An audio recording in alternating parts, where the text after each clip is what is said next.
पहला प्रश्न देखिए, 60 वस्तुओं के विक्रय मूल्य पर एक फेरी वाला 15 वस्तुओं के विक्रय मूल्य के बराबर लाभ प्राप्त करता है। लाभ प्रतिशत ज्ञात कीजिए। लाभ प्रतिशत क्या है? ज्ञात कीजिए। तो आप मान लीजिए एक वस्तु का विक्रय मूल्य, एक वस्तु का विक्रय मूल्य x रुपया हो, तो 60 वस्तुओं का विक्रय मूल्य कितना होगा?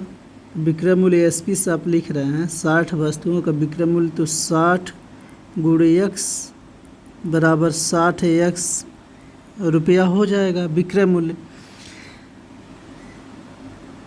पर एक फेरी वाला 15 वस्तुओं के विक्रय मूल्य के बराबर लाभ प्राप्त करता है। जो लाभ P प्राप्त करता है, कितने वस्तु के बराबर प्राप्त करता है? 15। तो एक वस्तु का विक्रय मूल्य x है, तो 15 वस्तु का विक्रय मूल्य 15x हो जाएगा। 15x रुपये का लाभ होगा। तो क्रय मूल्य क्या होगा? क्रय मूल्य SP माइनस P होता है।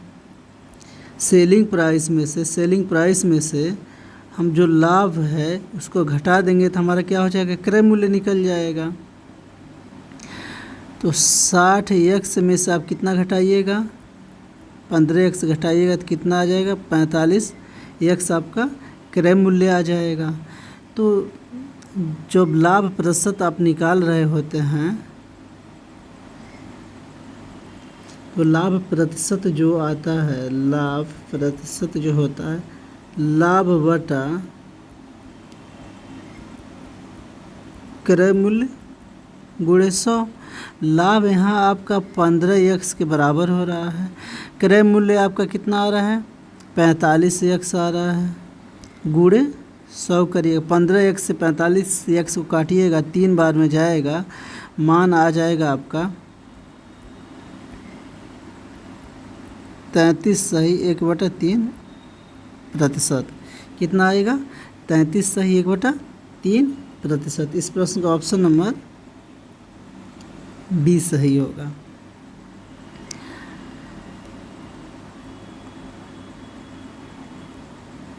और तरीका देखिए, 60 वस्तुओं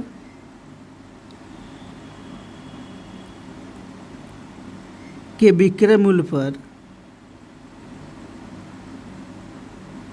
15 वस्तुओं का विक्रय मूल्य का लाभ कमा रहा है।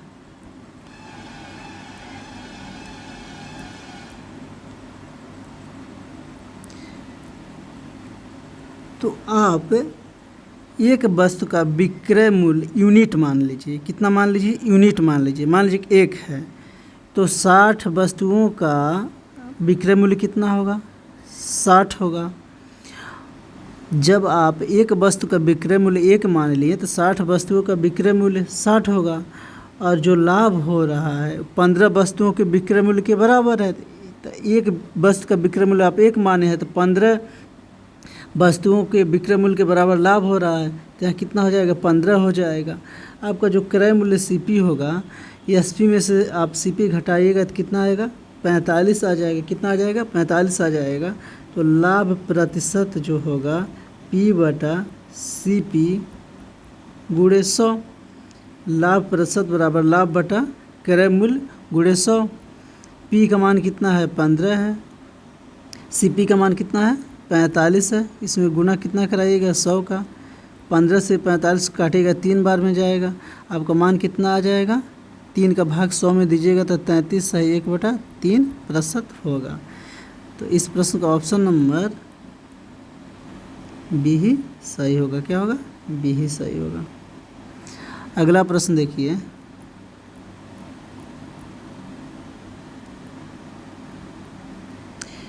एक पुस्तक के अंकित मूल्य पर 16% की छूट से एक आदमी 80 रुपये की लागत वाला एक पेन खरीद सकता है।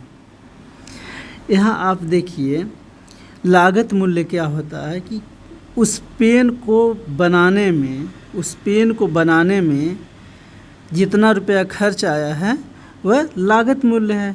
तो पहला कंडीशन कह रहा है, पहला संबंध इससे जो हमें आ रहा है वो क्या आ रहा है कि अंकित मूल्य पर 16% के छूट देने से उसके लागत मूल्य के बराबर हो रहा है। अंकित मूल्य पर या इसको मार्क प्राइस MP लिखिए, इस पे कितना का छूट दे रहा है? 16% का छूट दे रहा है। तो किसके बराबर हो रहा है? 80 रुपये लागत मूल्य के बराबर हो रहा है। किसके बराबर हो रहा है? ये 80 रुपये क्या है? लागत मूल्य के बराबर हो रहा है। तो जो अंकित मूल्य होगा वह वस्तु पर कितना हो जाएगा? 80 × 100 तिरक गुणा हो जाएगा बटा 16 होगा, 16 पंजे 80। तो जो मार्क प्राइस है, जो अंकित मूल्य कितना आ जाएगा? 500 रुपये आ जाएगा। कितना आ जाएगा? 500 रुपये आ जाएगा। तो जो किसी वस्तु का अंकित मूल्य, जैसे मान लीजिए कि उस वस्तु को बनाने में जितना खर्च आता है हम अपने हिसाब से उस वस्तु पे अंकित कर देते हैं, उस पर हम मूल्य लिख देते हैं कि ये वस्तु इतने की है। लेकिन अगर मान लीजिए कि 80 रुपये उसका लागत मूल्य था, बनाने में खर्च हुआ उस पुस्तक को, तो पुस्तक को बनाने में 80 रुपये का खर्च हुआ। तो जब 80 रुपये का खर्च हुआ तो उसका जो अंकित मूल्य आ रहा है उस पर हम कितना अंकित कर दिए? हमने 500 रुपये अंकित कर दिए।